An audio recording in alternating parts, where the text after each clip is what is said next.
Our story opens inside a massive mansion where young girls are auctioned off to wealthy, depraved old men for ridiculous prices. Every single one of these walking corpses is a certified creep who deserves absolutely nothing short of a painful demise. Unfortunately, in this harsh, unforgiving world, money is everything. A dark-haired girl breaks into tears over her tragic fate, unable to comprehend why God would sentence her to such a brutal existence. However, a stunning silver-haired girl named Dea comforts her, insisting she must look her best and wipe away those tears. Moments later, Dea is summoned to the stage for presentation, and she happily strolls out while humming a tune. She is introduced as the premium prize of the night, with the bidding starting at a cool $10 million.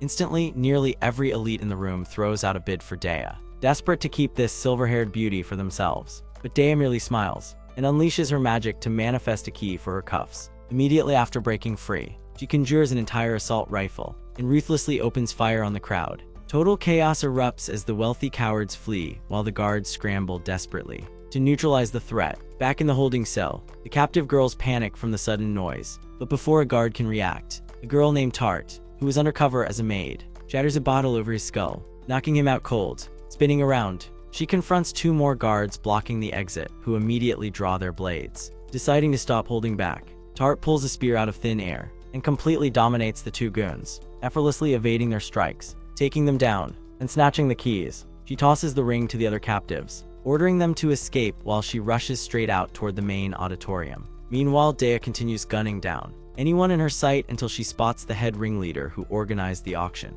and enslaved the girls after wiping out their village. She tries to take her out, but is blindsided by a sword strike, which she barely deflects using her firearm. Before being slammed to the floor, she quickly realizes this particular guard possesses magic. Before he can finish her, Tart drops in and intercepts him with her spear. As reinforcements swarm the area, she shoves him back, whips out a revolver, and drops the guards one by one. Dea and Tart regroup on the stage, weapons drawn and ready for action. But the overwhelming enemy numbers are starting to push them to the limit, realizing they need a massive area of effect spell if they want to make it out alive. Dea instructs Tart to hold the line. As the incantation begins, Tart channels pure action movie energy and systematically blasts down the advancing forces. Dea finishes focusing her magical energy and unleashes an explosive blast right through the structural wall, creating a massive escape route. Just outside the compound, right at the forest boundary, Pull, a legendary master assassin, looks through his sniper scope. Watching the destruction unfold, he confirms their initial intel was spot on. The mansion's mistress is indeed the mastermind behind the brutal village raids, burning homes and kidnapping young women for her lucrative human trafficking ring. With more than enough solid proof, he prepares to eliminate the target. In doing so, he activates a magical vision skill that acts as a total wall hack. With this ability, he easily tracks the panicked mistress through the building. She scrambles from room to room, desperately seeking an exit, completely unaware that her judgment day has already arrived. Right then, Lug squeezes the trigger, perfectly ending her with a brilliant, long-range headshot. This moment triggers memories of his past life on Earth, where he operated as the world's finest contract killer. During one specific operation, he and his young apprentice were sent to completely dismantle a high-profile narcotics operation. His marksmanship is flawless as he picks off targets, but after executing 6 targets, after dropping 6, he packs up his gear and signals that it is time to extract from the hot zone. His eager trainee suggests taking out the rest of the syndicate while they have the chance, but Lug firmly states, the contract specified 6 targets, meaning their job is finished. When she tries to argue the point, Lug tells her to keep quiet, explaining the agency only wants a restructuring of the cartel's leadership and they must never deviate from direct operational orders. Silenced by his logic, the girl concedes and gets into the getaway vehicle. Suddenly, Lug catches sight of an unauthorized military drone patrolling the airspace overhead. His instincts kick in as he guns the engine, flooring the gas pedal, and telling her to lock and load because they have just become the targets. Right on cue, a massive tactical squad in armored Humvees gives chase, unleashing heavy fire onto their vehicle and instantly blowing it up into a massive fireball. Unbeknownst to the attackers, Lug managed to bail out of the moving car at the absolute last second, effectively, and staging their deaths. Safe for now, Lug dresses her wounded leg, advising her to rest up before they resume their escape at first light. As they try to unwind, the girl inquires about what drew him into the assassination trade in the first place. Lug shares that he was literally born into the syndicate, engineered from birth to be the ultimate instrument of death. The conversation takes a weird turn, evolving into a petty argument, Lug decides to teach her a lesson, aiming a pistol directly at her head. The girl is stunned, despite being the top operative in her class. This veteran completely blindsided her. To make matters worse, he had disarmed her and used her own weapon against her. Lug explains that he easily took the gun away, simply because she let her guard down. That is a fatal mistake, considering he could have been sent to eliminate her to erase all tracks. Having thoroughly outmatched her, Lug lowers the weapon, returns it to her pocket, and turns in to get some rest. Frozen in shock, she slowly draws the weapon from her holster and aims it at him once more. Lug casually tells her to go to sleep, but she aggressively threatens to pull the trigger. Lug just stands up and reveals that he already emptied the entire magazine, outmaneuvering her yet again. She is left entirely speechless, rethinking her entire career choice. By the next morning, they finally make it back to their safe house. He contacts headquarters, where they praise him for a flawless final mission, wish him well in retirement, and instruct him to return to Japan immediately. He secures 2 forged passports and flight tickets, and they smoothly board the aircraft. Settling into a seat, he ponders what his future holds, when violent turbulence suddenly hits, followed by an announcement that the plane is being hijacked. Sensing something is wrong, Lug immediately heads to the front, bypasses the flight crew, and breaches the cockpit only to find the pilots dead and the controls destroyed. He instantly realizes the organization is burning him to eliminate any loose ends. Amused by the irony, he tries to take the controls anyway. However, the agency leaves nothing to chance, deploying a fighter jet to intercept them. The plane is blown out of the sky, marking the end of Lug's life on Earth. Bitter over the betrayal, he abruptly wakes up in a surreal realm before a mysterious goddess who mocks his naivety for trusting others after preaching the exact opposite to his student. Confused by the strange entity's games, he demands to know her objective. The deity explains that she oversees the departed, offering him a choice between 2 paths. He can reincarnate back on Earth as a regular human with a completely clean slate and 0 memories, or cross over into a high fantasy realm with his professional expertise fully intact, provided he fulfills a specific contract. Deciding he is completely done with Earth and its annoying social quirks, he chooses the fantasy world and asks for his target details. The goddess grins and reveals that his mission is to assassinate the world's prophesied hero. Lug is visibly taken aback, though she tells him to relax. While serving him some tea, she asks why he picked the fantasy alternative, and he answers that his old life was restricted to being nothing more than a mindless tool. He was forced to suppress his humanity and personal feelings solely to execute targets, but facing death, he deeply regretted. He carried deep regrets and frustration over never living a life on his own terms. He inquires about the target he is meant to eliminate. The goddess responds by imprinting all the knowledge of this new world directly into his mind. Instantly, Lug understands this fantasy realm where inhabitants possess diverse magical and physical traits that would seem superhuman back on Earth. Crucially, the legendary hero holds an exceptionally overpowered set of abilities, making him a formidable mark to track down and kill. Yet Lug notes that for the time being, the hero is highly regarded and actively protecting the realm. He asks why termination is necessary, and the goddess explains that the hero's power will grow indefinitely, until he eventually faces and conquers the Demon King. Following that victory, the dark threat will be gone, leaving the hero unmatched. However, within a couple of years, absolute power will corrupt his mind, turning him into a tyrant far worse than the adversary he slew, ultimately causing the apocalypse. Her directive is to stop that future from happening. Lug accepts the contract, but requests top-tier traits to streamline the execution. The deity complies, granting him peak human attributes alongside 5 distinct special skills instead of just 1. She allows him to select his loadout, and once finalized, urges him to remain cautious. While he outclasses normal humans who only have a single trait, the hero is a powerhouse possessing over 30. Lug vows to be careful, and with that preparation, he is reincarnated into a prominent noble family of specialized assassins. He is met by his doting mother, Esri, and his elite master assassin father, Sion. Years pass swiftly, and Lug develops into a highly competent young man. During early morning hunts, he masters the art of stalking wild game, learning that a clean, instant drop before the target ever detects danger is optimal. This approach preserves the highest quality of the meat. He successfully returns with another catch, and preps it, eager to experiment with a new recipe. His mother remarks that she rarely gets the chance to cook for him anymore, but he playfully tells her to sit back as he prepares a dish worthy of a 5-star chef. He expertly portions out the meat while tracking the exact nutritional value he will gain from the meal. Like any dedicated fitness enthusiast, he eyes rabbit meat as his primary protein source, given its lean profile. However, its intense gaminess makes it tough to swallow. To fix that, he tosses in various herbs, and dried mushrooms before sealing it all in a pressure cooker. While the meat simmers, he gets to work on a classic bechamel sauce, a skill he picked up posing as a culinary competitor just to infiltrate a target's circle. That target was likely the clueless, bald judge who knew nothing about real cooking. He stirs the rich cream sauce back into the stew and serves the final dish to his family. They absolutely love it, and his mother even encourages him to sell the recipe to restaurants for profit. Talk about an opportunistic mindset. As night fell, Lug's father summons him to the training grounds for his scheduled physical checkup, and he complies, week after week. With the persistence of an intrusive relative, Zion examines Lug's physique to ensure his skeleton, musculature, and joints remain robust and develop correctly. It turns out Lug's lineage serves as the official royal physicians of the realm. Yet behind closed doors, they leverage that medical access to get close to marks and eliminate them. His father operates as a brutal instructor,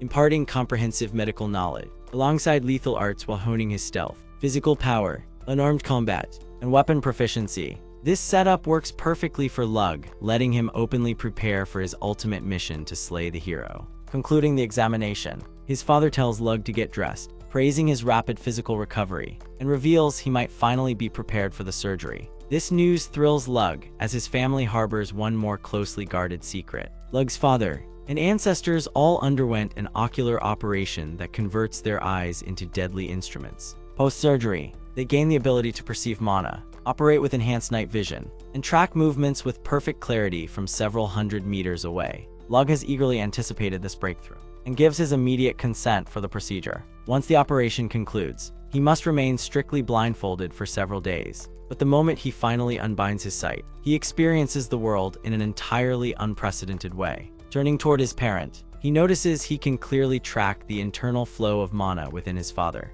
alongside the energy radiating directly from his own form. His father mentions they have secured an instructor capable of introducing him to sorcery. This brings Lug genuine satisfaction. Ever since his reincarnation, mastering magic has been his top priority. Soon enough, the day arrives to meet this mystical tutor, though for bizarre reasons. His mother insists on dressing him up like an absolute doll. Awkward wardrobe aside, he and his parents assemble to receive the guest, whom he assumed would be a sketchy, ancient wizard type. Yet given this is an anime world, his mentor turns out to be a striking, silver-haired prodigy named Daya. Lug remains visibly skeptical, doubting her actual capabilities, an attitude Daya catches on to immediately, prompting her to flex her status as one of the kingdom's top 5 mages by triggering a massive detonation nearby. The following morning, Lug offers a formal introduction to Daya, who tells him to drop the stiff manners, since he only has a 3-year age advantage. She hands him a compact crystal designed to store magical energy, and commands him to channel his full reserves into it.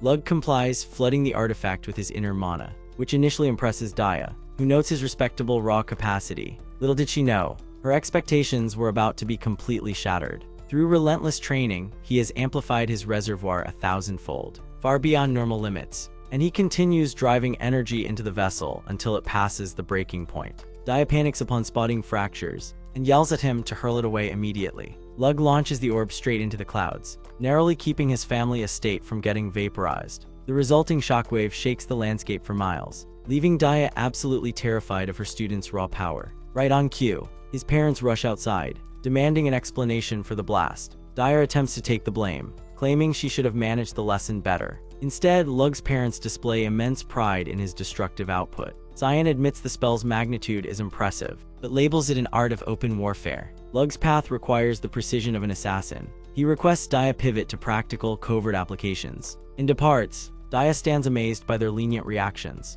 noting she would face severe punishment at home just for breaking glassware. Lug then asks her if she possesses any spare storage crystals. She declines, explaining they represent rare, high-value assets, not easily distributed to anyone. That night, Lug ponders methods to acquire more of those mana orbs, recognizing their tactical value for his mission against the hero. Out of nowhere, Daya visits his quarters, and before long they are sharing the same bed. Daya asserts that as his instructor, she expects full compliance, and Lug goes along with it simply to keep things simple. The next morning, they set out to identify Lug's elemental affinities, with Daya directing him to tap a minimal amount of energy into a test sphere. She screens for fire and water traits, and Lug shows a strong positive match for both. Daya celebrates his luck, given dual element wielders remain an anomaly, but he insists they verify the remaining 2 attributes. Daya is completely stunned to discover Lug commands all 4 foundational elements, yet she rejoices at working with such an exceptional talent. Following that, she coaches him on altering raw mana into specific elements, beginning with the earth attribute. The training process gets a bit overly affectionate on her end, though Lug doesn't really mind. Guided by her instructions, he successfully shifts his mana into the earth element, causing an incantation to instantly manifest in his mind. Daya clarifies that this represents the default baseline spell granted upon awakening magic. Unable to decipher the sudden mental text, he watches Daya demonstrate it first, replicating her performance with impressive accuracy on his very first attempt. He drills the incantation until it becomes muscle memory. Delighting his instructor, she mentions that ongoing practice unlocks further built-in spells automatically. Even so, Lug requests she transcribe her own known incantations, so he can test casting them manually. Daya finds the premise intriguing, and when she writes down the formula for iron creation, Lug executes it flawlessly without needing the system's assistance. She is amazed that this never crossed her mind. While Lug deduces a psychological barrier exists in this world preventing locals from trying it. Even so, he lacks an understanding of the magical dialect, relying entirely on copying Daya's phonetic pronunciation, which is highly inefficient, so he tasks her with cataloging all her known spells. To let him decode the underlying linguistic structure, Daya begins drafting incantations to formulate new magic, and notices certain numerical patterns within them. Lug instantly realizes these digits correspond to physics concepts like metal melting points, and he breaks down the meaning for Daya. Unfortunately, she lacks the background to comprehend complex physics, which is completely understandable. Honestly, same here. Regardless, Lug deduces he can invent a gold manifesting spell completely unknown to Daya. He asks her to log the parameters into the magical script, yet as she attempts the spell, she is instantly drained of energy and faints on the spot. Lug then attempts to channel the spell himself, and to his amazement, he materializes a gold bar effortlessly. He quickly realizes that this is possible, thanks to his B-rank Spellweaver ability, which permits custom magic creation. Nevertheless, after witnessing him perform it once, Daya successfully mimics the technique, leaving them both thrilled to have unlocked a way to co-create magic. Moving forward, Lug and Daya continue practicing side by side, deepening their bond. Down the line, Lug designs an incredibly heavy metal, gun-centric spell, conjuring a handgun loaded with tungsten ammunition. Daya replicates this feat as well, but Lug finds the destructive capacity lacking, so he raises the stakes even further. He engineers an artillery piece capable of obliterating long-range targets. Days later, Daya stays close to Lug through the night, dreading her scheduled departure the following morning. She expresses a desire to stay permanently, though reality prevents it. As a parting gesture, Lug presents her with a beautifully crafted titanium alloy blade as a keepsake. In exchange, Daya gifts him one of her prized storage crystals.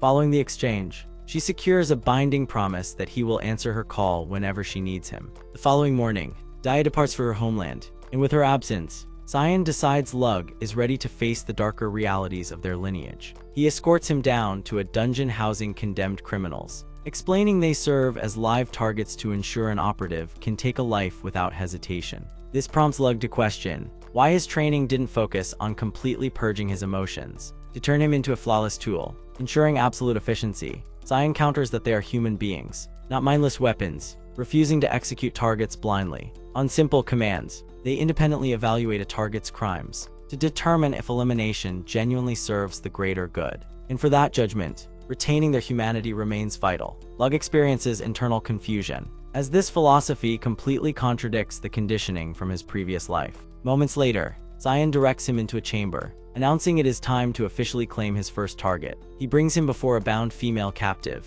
detailing her extensive rap sheet involving theft, armed robbery, homicide, along with property destruction. Cyan instructs him to remain firm, ignoring her desperate pleas, claiming innocence and misfortune. That being said, Lug easily identifies the deception, slicing her wrist with his weapon to grant a swift, painless demise via blood loss. The prisoner drops the victim act entirely, screaming curses at him instead, an annoying display that tests Lug's patience, prompting him to drive the blade home to silence the noise permanently. Months down the line, Lug joins his parents at the local harvest festival, though his presence has nothing to do with leisure or studying regional commerce. Instead, he hunts for individuals possessing raw mana to recruit as a capable right hand for his future mission against the hero. He quickly detects a magical signature, but finding only a rough-looking old man, rather than a promising companion, Lug immediately moves on. With no other signatures detected during the event, he resolves to take a more patient approach to the search. As the weeks pass, and the temperature drops ahead of winter, Lug ventures out into the wilderness on a hunt to help secure the estate's seasonal food reserves. Upon entering the tree line, his enhanced senses pick up movement close by, pressing his ear directly to the ground. Our protagonist tracks down a pack of wolves that have cornered their prey. He instantly resolves to steal the catch right from under them. However, upon arriving at the scene, he discovers that the beasts are actually targeting a defenseless girl. Prioritizing her safety, Lug steps in to rescue her, and immediately snipes the wolf leading the attack. He then pulls off a perfect superhero landing right before her to show off, before tasking her with holding his equipment while he tests his abilities on the pack. Lug swiftly dispatches the beasts before turning his attention to the girl. He questions her identity and her reasons for being out here, to which she nervously explains that her family is completely destitute. They cast her out of their home, simply to reduce the number of mouths to feed during the harsh winter. Having heard that Lug's family rules over a highly prosperous region, she attempted to journey through the dangerous woods to reach it. And that was precisely when the wolves ambushed her. Taking pity on her tragic situation, Lug prepares a warm bowl of porridge for her. He advises her to take her time eating, promising her seconds if she wants, before heading off to bleed and skin the fallen wolves in the meantime, rejoining her once he finishes his work. He reveals that he is the heir of the noble house governing this territory, a revelation that fills her with immense relief. She considers this a stroke of divine fate, noting that just the previous night, she dreamed she would soon cross paths with someone of great significance. Lug then asks her straightforwardly if she would like to join him, assuring her that she will never have to worry about starvation ever again. Overjoyed yet hesitant, the girl looks at Lug and asks if he is truly certain about making such a generous offer. When he reaffirms his decision, she bursts into tears of gratitude, deeply touched since even her own parents had abandoned her. But first, right before taking her in, Lug lays out his true nature, stating plainly that he is an assassin, who will inevitably take countless lives in the days ahead. He emphasizes that, if she wishes to accompany him,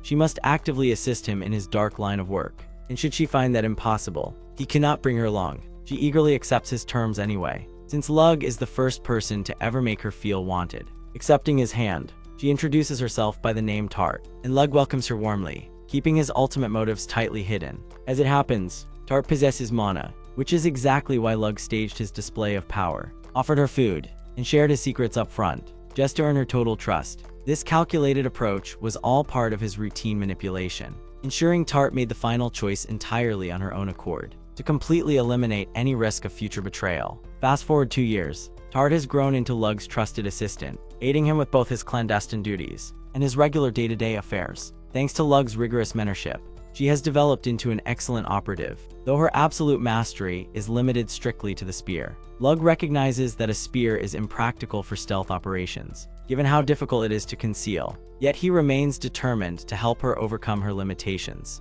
One evening, he catches her secretly working on her dagger techniques, and an apologetic Tart asks forgiveness for using the training hall unannounced. She explains that she merely wanted to become more valuable to him, but Lug firmly commands her to halt. Panicking instantly, Tart fears Lug is about to abandon her just like her parents did. But to her surprise, he uses his magic to craft a collapsible spear, presenting it as the perfect tool for her. Once Tart handles the new weapon, she completely shreds the training targets, leaving even Lug thoroughly impressed by her raw skill. Remaining focused, passing a few weeks, Lug and Tart visit the local market, where the townsfolk show immense gratitude toward him. He has been aiding them by introducing advanced fertilizers for their crops, and deploying his elemental magic to provide water during severe droughts. The villagers shower him with fresh produce as gifts, and by the time Lug heads back home, his carriage is packed with more food than they could ever consume before it spoils. Tart praises his actions, noting how he goes above and beyond to support his citizens. But Lug replies that addressing their daily struggles is simply his duty as a noble ruler. He explains that merely shielding them from monsters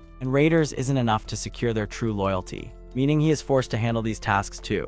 Tart is deeply inspired by this, recalling that the lord of her old hometown was a corrupt, greedy tyrant who never cared for the well-being of his people. Deep into the night, Lug adds several newly crafted magic crystal balls to his secret stash. By reverse engineering the crystal ball dia left behind, he managed to find a way to manufacture them himself. So, he possesses thousands of these high-capacity catalysts, each completely charged with raw mana to serve as devastating weapons if needed. Right at that moment, Tart steps into his quarters to inform him that his father has requested his presence in the training room. When Lug arrives at the training hall, Zion cuts straight to the chase and questions him regarding Tart's allegiance. Lug assures him that she has become capable enough to handle minor missions independently. However, that isn't the concern Cyan wants addressed. Reading between the lines, Lug clarifies that she is definitely not an undercover agent planted by a rival noble family to steal their secrets. He reassures his father that he has monitored her constantly, and her physiological responses show no signs of deception whatsoever.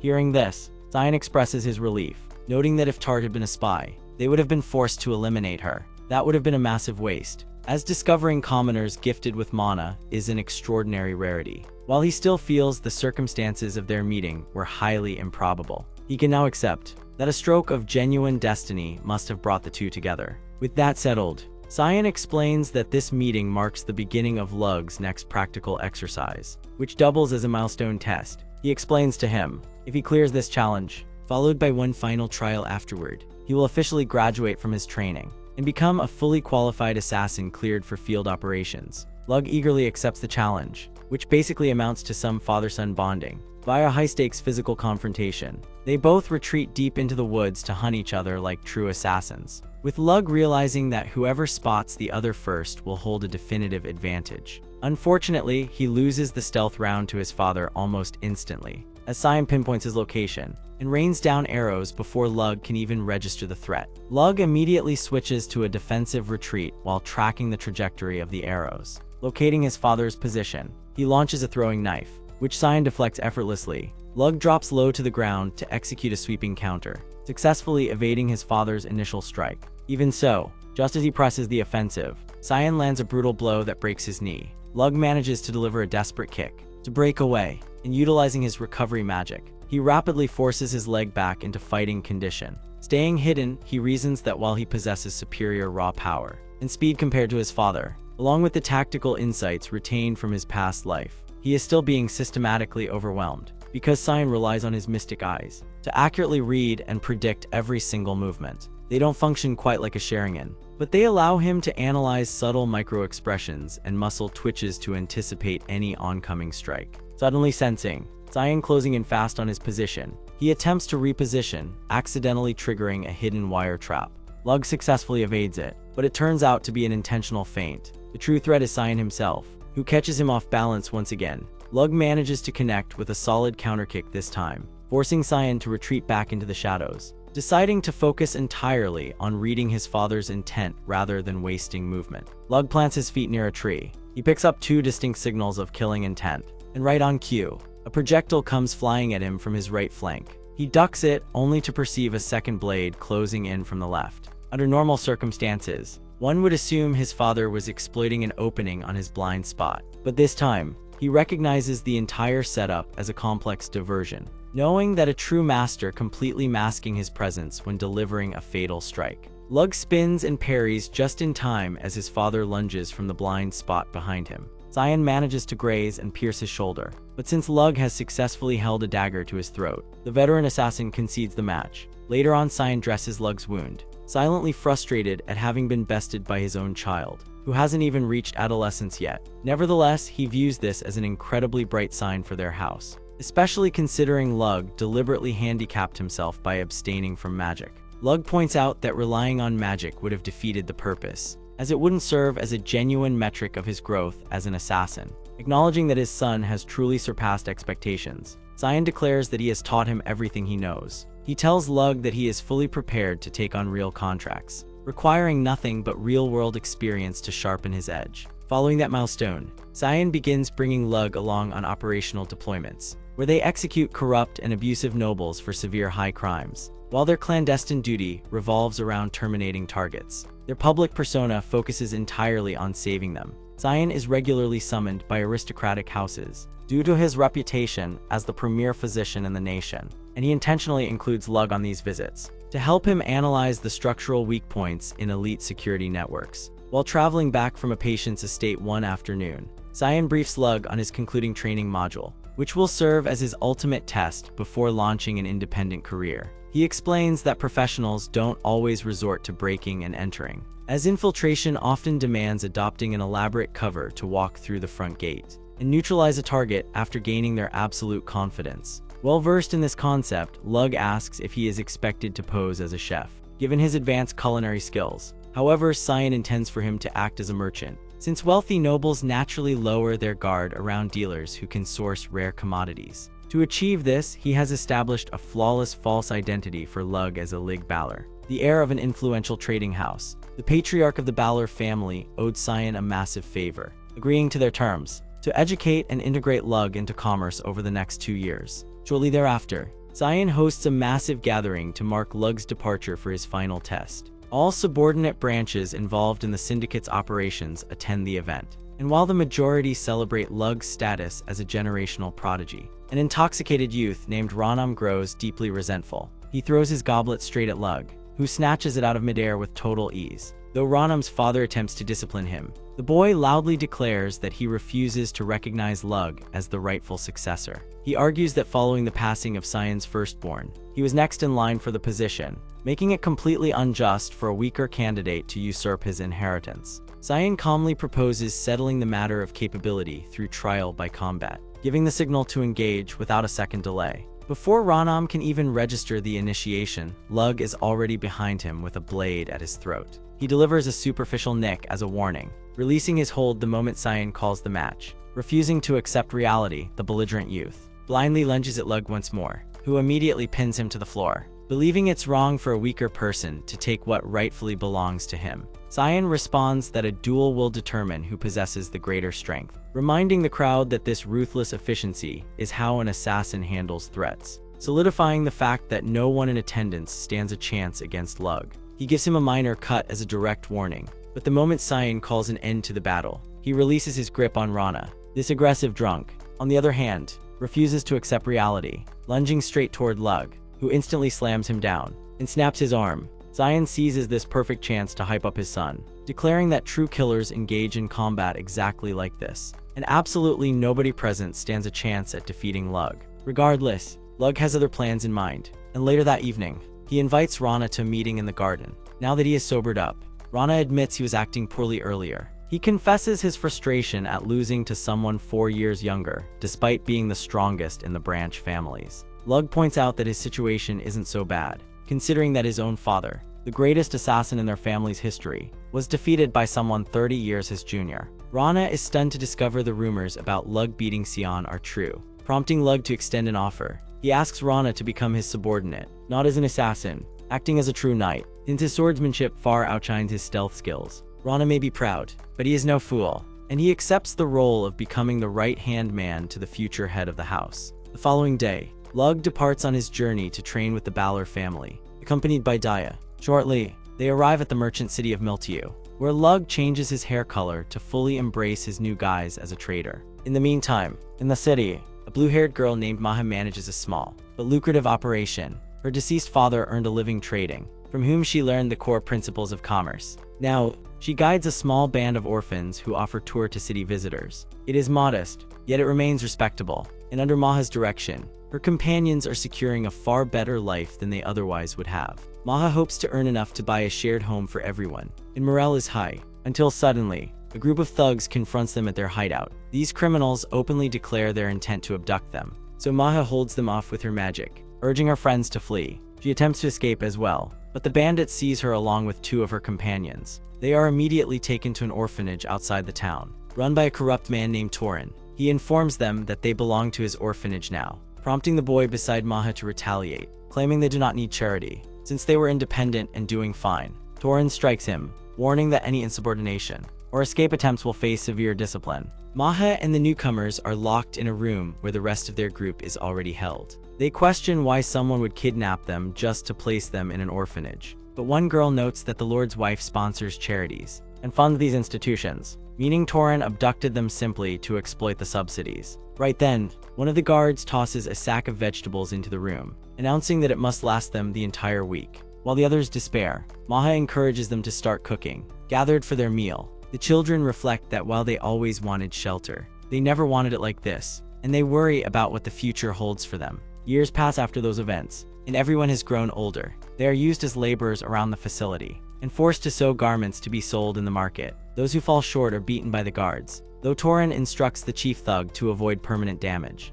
This is because he needs them unharmed for his next venture, which involves selling them off to dangerous underground buyers. One after another, Maha's friends are subjected to horrific mistreatment, and among them stands, so traumatized that she intentionally scars her own face with a tool, to ensure no buyer will ever want her. A few years later, Maha overhears Torin discussing with his men that she has reached the age to be sold to clients. Terrified by the memory of what happened to her companions, she runs to the barn intending to scar her own face. Still, at that moment, Lug sneaks up from behind, comforting her and telling her not to ruin her beauty with tears. Shortly, all the girls are assembled as Torin introduces Lug as the heir of the Balor Trading Company, who wishes to select one girl to serve as his assistant. Everyone is filled with hope except the scarred girl, but Lug's attention is fixed solely on Maha. He offers her the position, though Maha hesitates, feeling guilty about leaving her friends behind. Nevertheless, Lug finalizes the transaction with Torin, who states that the girl needs time to prepare, and instructs him to return in 3 days to collect her.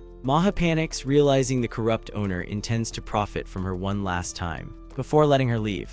Yet she dares not speak out in his presence. Lug agrees to the arrangement, but sternly reminds Torin that since he has paid for Maha, she is now considered his property. That same night, Maha is forced into a carriage to meet a client, and during the journey, Torin begins to harass her, lamenting that if the young merchant had come a month later, he could have squeezed more money out of her. Maha thinks of Lug, determined not to let anyone defile her before she can join him. This resolve triggers her dormant magic power, allowing her to shove Torin back and leap out of the moving carriage. She flees into the woods, but the head thug quickly pursues and catches her, as he is also capable of manipulating mana. Maha pleads for her freedom, but he pins her down, suggesting that he take her for himself first. Out of nowhere, Lug arrives on the scene, knocking the attacker away, and telling Maha that they must leave immediately. Torin catches up to them on foot, insisting that Lug cannot take the girl tonight. Even so, when Lug counters that he will protect what belongs to him, Torin orders his mercenary to attack. The thug lunges at Lug, who effortlessly breaks his arm. Torin tries to strike next, and Lug subdues him with equal ease, but chooses to spare his life,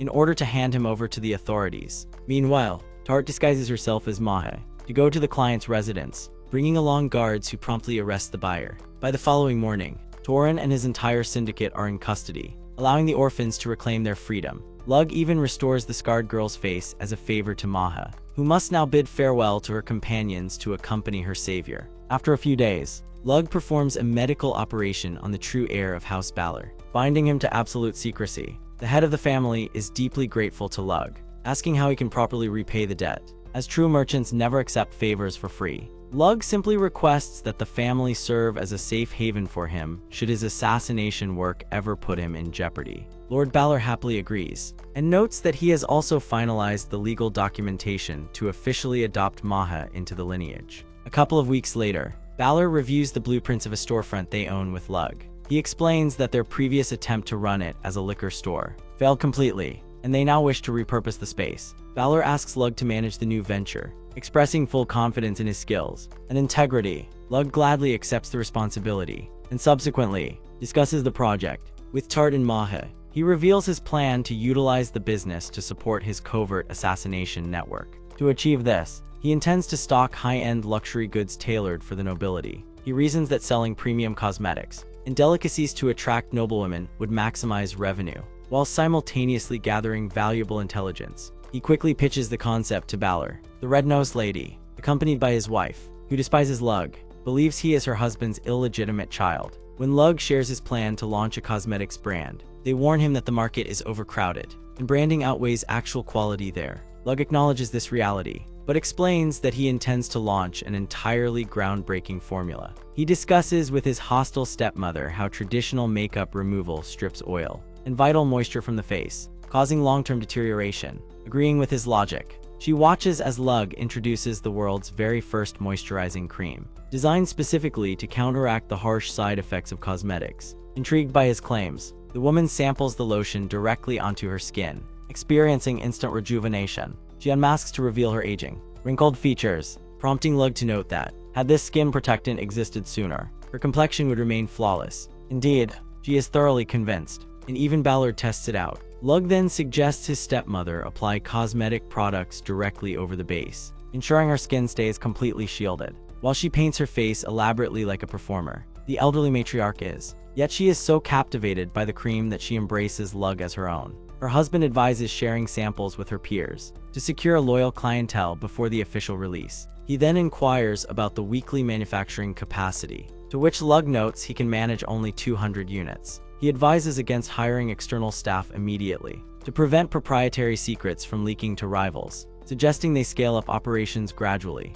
Balor agrees with his strategy and instructs him to begin. However, Lug mentions he must visit his hometown of physicians and assassins, as a vital ingredient for the formula only grows there. He plans to establish the workshop on site to ensure absolute confidentiality. Balor grants permission, and Lug returns home after a lengthy absence, accompanied by Tart. 1 month later, Lug's beauty boutique becomes the talk of the town, with Maha and her fellow orphans running the daily operations. Lug's newfound prominence spreads across the realm, granting him seamless entry to aristocratic estates for potential hits. While Tart finds this impressive, she is fonder of his kindness in employing Maha's companions. Lug insists it was purely a pragmatic business choice, though Tart suspects he is just masking his soft heart. Regardless, Lug checks on the security of their facility, and Tart notes that infiltrators have attempted break-ins and tried bribing the staff, but all attempts failed. Lug anticipates that desperate rivals will soon take drastic measures, and that very evening, he detects an intruder nearing his quarters. He deduces the spy intends to abduct him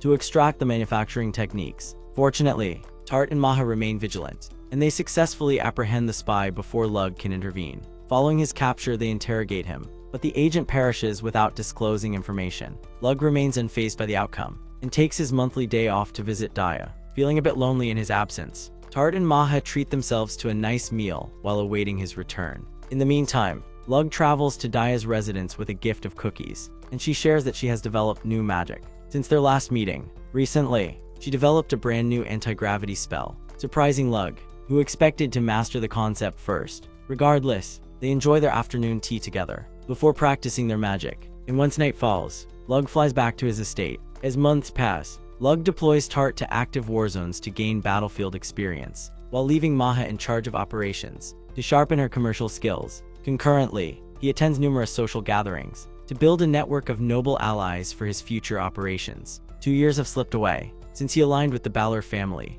and it is finally time to return home. Lug decides to keep Maha stationed here to manage the flagship cosmetics boutique, and she remains fully confident in her ability to expand the brand. She details her strategy to establish regional branches across other major cities and presents the primary location she secured. Lug is stunned by the choice because his investigation into Maha's background reveals this very property belonged to her late father's enterprise. Tragically, after her father was betrayed and murdered by an associate for his fortune, Maha recognized the imminent danger and fled to this region. Lug recognizes that her true objective is reclaiming her family legacy, making this store her foundational stepping stone. He grants his full approval, based on complete trust, stating he has no objections to her personal vendettas so long as operational efficiency is maintained. Deeply grateful for his support, Maha smiles just as her companions arrive to offer a parting gift to Lug.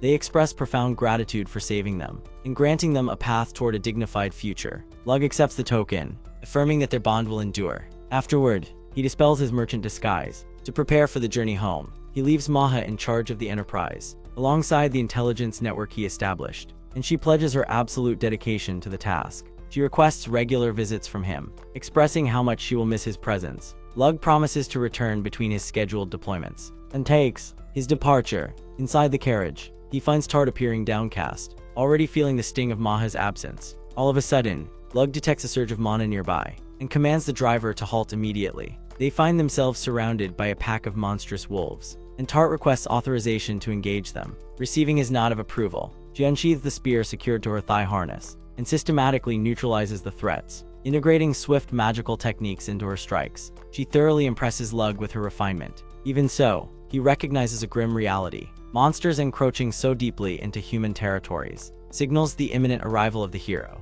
Shortly after, they cross back into his family's domain, where he chooses to greet the local farming community first. The villagers welcome him warmly, offering fresh harvests and local produce to show their enduring loyalty, despite his 2-year absence from the land. Following this, Lug arrives at the manor, where his overly affectionate mother greets him with intense hugs to express how deeply she missed him. Once settled, Lug reports directly to his father, who is managing affairs in the study. Zion remarks on Lug's impressive maturation over the last 2 years, noting that while he intended for him to learn commerce under Balor, he never expected him to establish a globally recognized business empire so quickly. He explains that placing Lug within the merchant family was not merely intended to forge a secondary identity for cover, but served an additional purpose. Lug remains unaware of the alternate motive, prompting his father to explain his desire for Lug to find a path outside of assassination. Stunned by this revelation, Cain highlights his natural aptitude for trade, suggesting commerce offers a much better future than a life of killing. Though Cain feels too old to escape his own bloody trade, Lug has youth on his side, and has yet to take a life during any real mission. He urges his son to weigh his choices carefully, and steer clear of continuous violence, if he so chooses. Lug initially resists the notion, having dedicated everything to refining his lethal skills. But Cain warns that despite their vital role in defending the realm, the crown feels no loyalty toward them. He adds that, if their covert operations ever come to light, even by pure chance, the monarch will instantly betray them, and order their execution instead. To prevent this, he forged an alternate persona for Lug as a safeguard, allowing him an escape route before fully committing, leaving the ultimate choice to Lug. The boy resolutely chooses the path of the assassin. When questioned about his reasoning, Lug explains that he has found people he genuinely treasures, and wants to safeguard their peaceful lives, along with other innocent citizens. He vows to eliminate anyone threatening the safety of the kingdom. Unbothered by the prospect of being discarded by the crown later, he plans to confront obstacles as they arise, noting that if assassination fails, he can always transition into a merchant full-time. Admiring his son's resolve, Lug shares a separate motivation for maintaining his noble rank. Instead of merely becoming a trader, he confesses his deep feelings for Dea, and his dream of marrying her in the future, which requires him to hold a noble rank. This makes Cain burst into laughter, though he fully supports his son's ambition. Following this talk, he presents Lug with his premier target, a corrupt noble trading military intelligence for illicit substances. Lug confidently pledges to execute the contract flawlessly. Nevertheless, prior to executing the target, Lug resolves to investigate whether the noble truly deserves death. He dispatches an encrypted memo to Maha to gather intelligence and secure a way for him to infiltrate the estate. Lacking modern communication tools in this era, he relies on carrier pigeons to deliver the letter, passing the time quietly while awaiting her reply. During this interval, Esri begins nagging him about finding a suitable bride. Since she is eager to see grandchildren, she presents a curated list of aristocratic candidates, but Lug quickly rejects every option, holding zero interest in an arranged match. Unwilling to debate the matter with his mother, he lets Tart handle the situation, who argues that Lug is far too young for marriage and family life. Yet, the moment Esri playfully hints that Tart could fill that role, she instantly reverses her stance, musing that perhaps the timing is perfect. Regardless, Lug bluntly dismisses his mother, along with Tart, telling them to stop wasting his time with such nonsense. As the night deepens, he reassumes his merchant disguise to facilitate his entry into the target's mansion. Tart questions if they should wait for Maha's update first, but Lug counters that they can personally observe public details while Maha uncovers the deeper secrets. Arriving at a neighboring city the following morning, they notice a massive gathering of wounded soldiers. Lug deduces that their suffering stems directly from the leaked military intel sold by the noble. At that moment, a young girl approaches them selling jars of jam, handing them a free sample to try. Both Lug and Tart immediately grow wary of her, and upon tasting it, Lug confirms it is laced with narcotics. He warns the girl that she can still turn back, before completely destroying her entire stock.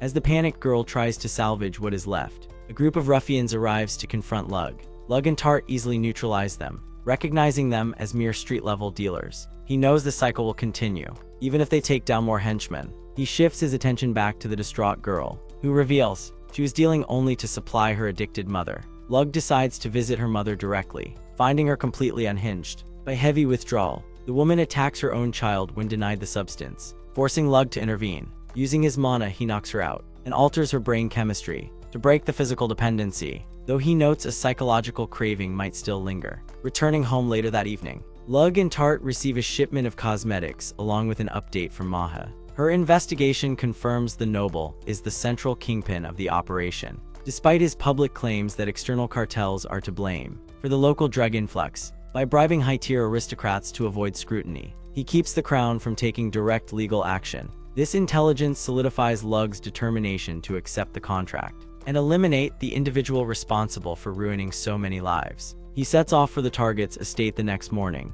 traveling under his merchant guise. Maha joins him, admitting she missed his company terribly. She stays close to him during the journey, flirtatiously hinting at her desire for a deep romance with him. Lug tunes her out completely, much like ignoring user agreements. As they reach the destination city, the region seems unnaturally wealthy for a purely agricultural zone, with the noble's estate serving as a massive display of affluence. They are received by the noble's wife, who is thrilled to host the creator of the famous cosmetic line. Lug greets her warmly, presenting an unreleased sample from his collection. Curious, the woman inquires why she is getting an exclusive preview. Lug mentions that because her husband is rapidly growing his domain, he has become the talk of high society. By having her endorse their latest cosmetic, they hope to capture the attention of other noblewomen, which deeply flatters her. She reflects on how they used to struggle financially years ago, compared to their current immense wealth. Right then, her husband walks in and introduces himself to Lug. He expresses gratitude that his wife was selected to try the new product. Observing them, Lug realizes his target genuinely adores his wife.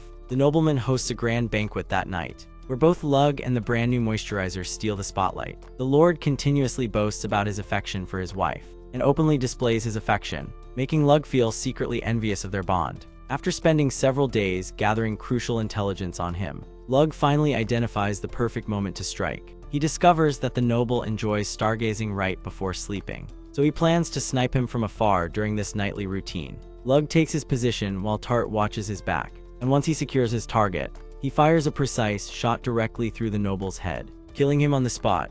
Lug feels relieved that the mission is complete. Suddenly though, the noble's wife steps onto the balcony, and is completely heartbroken to find her husband's body. Witnessing her grief stirs something inside Lug, and he contrasts this feeling with his previous life, when eliminating targets left him entirely hollow and emotionless. He accepts being a changed man in this life. Though still an assassin, he is no longer just an emotionless weapon. Shortly after, Lug and his girls vacation on a deserted island. As they return home, Maha shares the information he asked her to research. She located the divine treasure he wanted, a powerful spear. Tart asks Lug what a divine treasure is, and he explains they are indestructible, incredibly powerful ancient artifacts. Maha adds, she is negotiating to buy the spear from its current owner, Satanta, whom she believes is the top candidate to become the hero. Though the talks are proving difficult, she tells Lug to leave it to her, confident she can secure it as a merchant. Following that, comes the bad news. Maha reports a civil war has erupted in the neighboring kingdom, and Daya's family has backed the royal faction.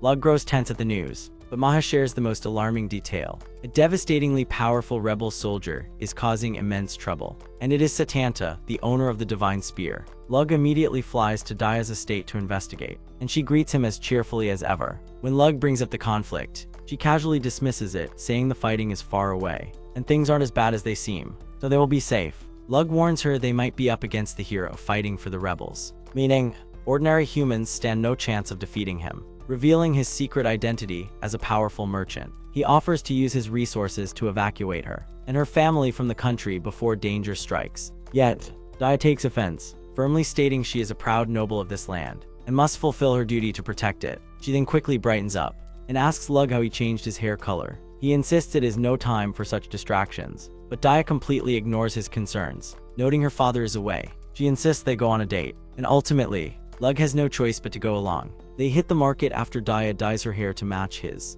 and she excitedly wonders where they should eat. As Lug begins recommending the city's best spots, he spots a passing merchant, and notes the man is clearly a former soldier. He explains he has a sharp intuition for spotting military men, and notices the town is flooded with them. Daya explains her family invited veterans to do business here, so they can assist with an evacuation, should the war ever reach their city. Shortly after, Daya spots a new shop, and eagerly runs inside. Finding an archery game, she begs Lug to win her a stuffed bear. He complies and takes aim, using mana to lock onto the target. Yet, Daya calls him out for cheating, leaving Lug unsure how to win without relying on his skills. He decides to teach Daya how to shoot instead, and remarkably, guides her to hit the target in just 3 tries. Afterward, they enjoy their date like an ordinary couple. When it's time for Lug to head back, Daya mentions she will be quite busy now, meaning they won't see each other for a while. Lug understands, and bids farewell, promising to visit whenever she is free. Still, the moment he leaves, Daya orders everyone to drop the act. The townsfolk shed their disguises, revealing themselves as a garrison ready for war. Daya prepares to lead her forces into battle soon, weeping as she says goodbye to Lug, fearing they might never meet again. Days later, while Lug is relaxing at his estate, Tart rushes in to report an urgent situation. He tracks her home, finding his father treating a critically wounded man. Lug asks who the patient is, and Cyan reveals he is their latest client, ordering the assassination of Daya, and he wants Lug to execute the contract. Lug is utterly devastated by the request, but Cyan notes he is free to decline the mission if he objects to it. Lug decides to gather the facts before deciding, and his father explains that Daya's family backed the losing royal side in the civil war. Defeated, Daya's father had to pay steep reparations, liquidating most of his estate to settle the debts. Yet the victors demand more, insisting he hand over Daya because her exceptional beauty and high mana capacity make her ideal for breeding powerful magic-wielding heirs. To avoid further bloodshed, Daya's father consented, and Daya herself reluctantly agreed to be wed to a corrupt nobleman. Lug reprimands himself for remaining oblivious during their date, but Cyan continues the explanation. He says the citizens of Daya's domain proved fiercely loyal, forming a volunteer militia to protect her. This triggered a localized conflict, and a regular army was sent to crush the resistance and seize Daya. To seize Daya, Lug sees the client wants Daya dead to prevent the war from escalating, and is stunned that the client is actually Daya's own father. Cyan explains that it is a staged assassination, meant to extract Daya while letting the world believe she died. Lug understands the plan now,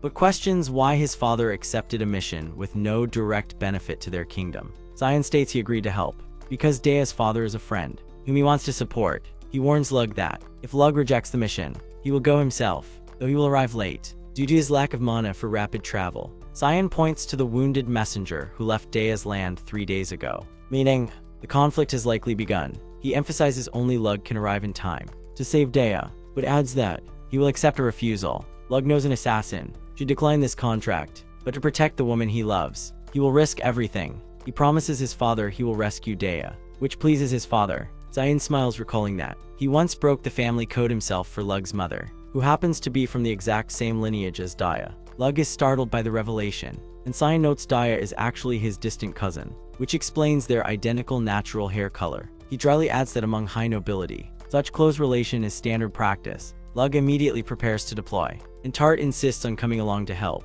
He points out she can't match his pace across a 300-kilometer sprint, but Tart has already considered this. Rather, she offers to carry him through the initial leg, so he can conserve his energy for the battle ahead. Lug accepts the assistance, and Tart uses wind magic to project an aerodynamic slipstream barrier that eliminates air resistance, while pulling Lug forward with vacuum pressure. Thanks to her strategy, he covers vast ground without exerting himself. However, the spell drains immense physical strength and mana from Tart. Even so, she remembers Lug rescued her, precisely to utilize her magical potential, and views this as her ultimate chance to prove her worth to him. Pushing far past her absolute limits, she carries Lug much further than he expected. Eventually, her focus breaks, and the violent wind pressure throws her backward. Lug catches her midair to break her fall, and Tart grows upset that she cannot accompany him further. He reassures her that getting him this far was more than enough, prompting Tart to make him promise he will return safe with Daya. Lug promises they will both return, and bolts ahead,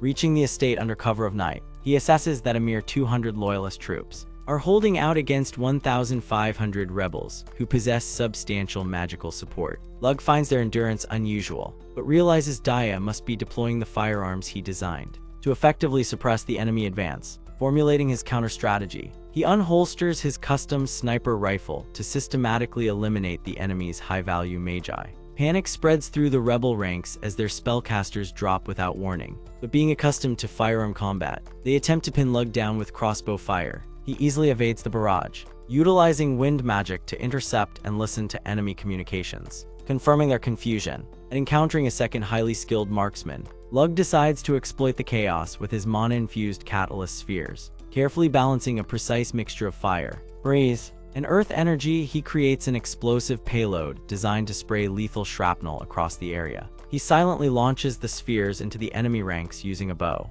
The detonation creates massive firestorms upon impact, scattering the hostile forces. Lug spots Daya keeping watch from a high window, just as her garrison launches a counteroffensive into the disorganized rebel lines. Lug uses their distraction to slip past the main engagement and reach the mansion. Discovering the corpse of a fallen female insurgent, he secures it to serve as a decoy. Before proceeding, he uses sensory magic to map a completely unguarded route inside. Locating a clear vacant corridor, he navigates directly to Daya's chambers, where she waits alongside her father. The moment Daya recognizes him, she throws herself into his arms, whispering she always knew he would come for her. Shortly after, Daya's father steps forward to receive Lug. He expresses deep gratitude for securing his daughter's escape, though dryly notes he wished he could have met her partner under better circumstances. Daya blushes furiously, but but her father cuts short the pleasantries given the situation. He reveals his initial intention was to surrender, but his fiercely loyal troops realized it and locked him away to force an intervention on Daya's behalf.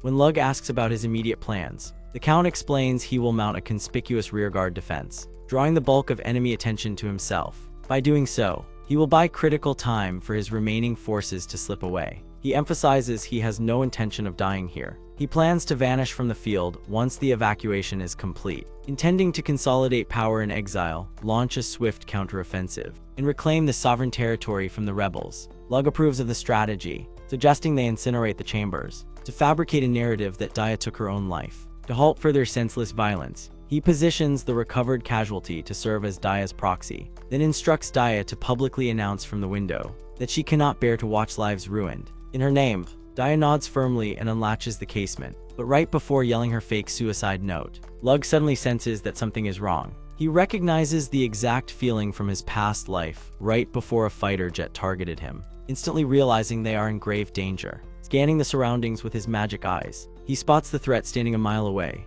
The enemy hurls a massive spear their way that unleashes smaller projectiles, wiping out every soldier in its path. Lug swiftly tackles Daya to the ground while throwing a pocket nuke to intercept the strike. Yet, even against such a powerful blast, the spear doesn't lose any of its momentum. Instead, it completely obliterates the room before freezing midair. Both Lug and Daya stare in shock at the weapon, which suddenly flares up with intense mana, before flying back to its master at breakneck speed. Now getting a clear view of their attacker, Lug sees a confident redhead radiating an overwhelming amount of mana. As the enemy spots him back, Lug immediately readies his cannon to retaliate. He shouts at Daya and her father to cover their ears and fires an explosive round that hits the target head-on. Daya assumes no one could possibly survive a blast of that scale, but this opponent is no ordinary warrior. Through the smoke, Lug notices the explosion only stripped away the man's armor, leaving him entirely unharmed. If anything, the hit seems to have thrilled him, marking the very first time he has ever felt pain. He ecstatically yells about how great it felt, as his muscles rapidly expand as if cramming years of training into a single moment. Lug recognizes this as the S-rank skill Berserk, which boosts attack and defense relative to the damage the user sustains. Realizing the enemy's strength is currently off the charts, Lug knows another cannon blast. It is totally harmless. Daya's father urgently commands Lug to take his daughter and flee, since they no longer have the luxury to fake her death. While facing the monster who single-handedly brought an end to the civil war, a warrior so terrifying, even the royal family surrendered to him. In the meantime, the soldier calls out to Lug, admitting he was thoroughly impressed by that previous strike. Because of that, he offers a choice. He can either slaughter everyone present, or Lug can face him in an honorable fair duel. He gives his word that, should Lug defeat him, he will call off his forces and guarantee that no one ever threatens Daya's family again. Lug is caught off guard by this, knowing the Berserk skill usually drives men mad. Yet this man remains completely rational. It suddenly clicks that he is looking at the actual hero, a theory confirmed when the knight introduces himself as Setanta. Lug correlates this with all the details Maha gathered about the divine spear and the hero, though knowing the facts doesn't make the opponent any less daunting. Setanta warns him against trying to run away, promising to hunt him to the ends of the earth, just for a fight, since Lug is the only challenger to ever truly challenge him. Knowing Setanta isn't bluffing, Lug realizes he has no alternative but to agree to the terms. Daya anxiously asks if he actually stands a chance, to which Lug bluntly answers that he expects to lose. Putting his cannon away, he points out that if his strongest weapon couldn't phase Setanta, he won't last 10 seconds, which is already a generous estimate. Terrified by his words, Daya asks why he would agree to an impossible fight, but he clarifies that he only stands to lose in a conventional fight. Invoking his magic, he conjures a massive black rocket, reminding Daya that he is an assassin and intends to fight like one. Lug launches the rocket outside, where it vanishes instantly. He then requests Daya's father to accompany him, needing an official witness to settle the conflict through this duel. The Count offers to sacrifice his remaining troops to buy time, so Lug and Daya can escape, but Lug rejects the plan, knowing the army would be wiped out within a minute, allowing Setanta to easily hunt them down. Lug resolves to eliminate Setanta here, reasoning that if this man truly is the hero, his power will only continue to scale. Failing to kill him now means defeating him in the future will be entirely impossible. Flanked by the Count, Lug steps out to face Setanta, formally accepting the challenge. Setanta is thrilled by the news, noting that no one has ever willingly accepted a duel with him before. But yet, Lug is quietly waiting for his prepared weapon to reach positioning, requiring him to stall Setanta for roughly 5 minutes. He opens by introducing himself, using an alias to misdirect the eccentric hero while scanning his body for residual blast damage, only to find he has already fully regenerated. Lug then questions Setanta on whether he will genuinely withdraw his army upon losing, and the hero gives his word. He even vows to defend the region from any future invaders, offering to bind himself with a magical oath. If Lug doubts his sincerity, Lug accepts his claim, but points out that if Setanta happens to die during the fight, keeping that promise will be impossible. The bold statement only fires Setanta up further, having never been spoken to with such confidence, and he commands his second-in-command to honor the pact, should he fall. With more valuable time bought, Lug asks what the outcome will be if he loses instead. Setanta answers that he will claim Dia for himself and execute everyone else, forcing Lug to state that he cannot let that happen. With that settled, the hero moves to engage, but Lug requests him to back his men away, warning they will only become collateral damage and die for nothing. Agreeing once more, Setanta orders his troops to retreat to a safe distance. In the meantime, Lug quietly reassures Dia's father to leave the rest to him. As they assume their final stances, Lug draws a simple knife to keep Setanta guessing and squeeze out a few more seconds. He boasts that the battle will end before Setanta can even ready his spear, stoking the hero's excitement to an all-time high. Lug proposes a coin toss, signaling the start of the match the exact moment it hits the earth, which Setanta readily accepts. Lug deliberately flips the coin high into the air, maximizing its descent time to perfectly time his real assault. With Setanta's focus entirely locked onto the falling coin, he completely misses a catastrophic kinetic strike dropping directly from orbit, triggering a cataclysmic explosion. Thrown back by the massive shockwave, Lug reflects on how the duel concluded before it even began. The weapon he utilized was modeled after a concept from his previous world, designed to drop heavy tungsten rods from space to cause absolute destruction, while atmospheric drag rendered it impractical back then. In this fantasy realm, Lug could bypass those limitations using magic. He first synthesized the heavy tungsten rod and launched it into orbit via anti-gravity magic,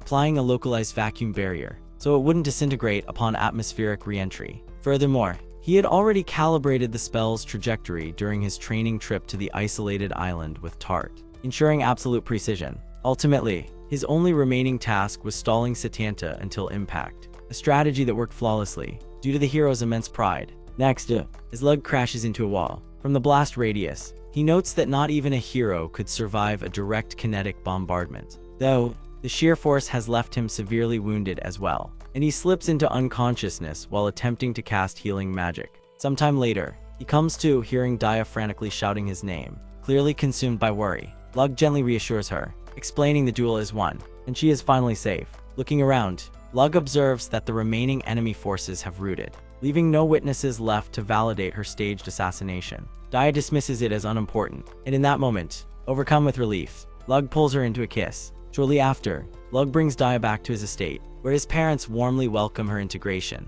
Dia officially joins the household, and life returns to a peaceful routine. But down the line, Cyan informs Lug that the true hero has surfaced in the kingdom, signaling that the Demon King's awakening is imminent. Lug is stunned to realize Setanta wasn't the actual target, understanding his ultimate mission in this world is only just beginning. And that brings us to the end of the video. Don't forget to leave a like and follow our page. Thank you for watching, and I'll catch you all in the next one.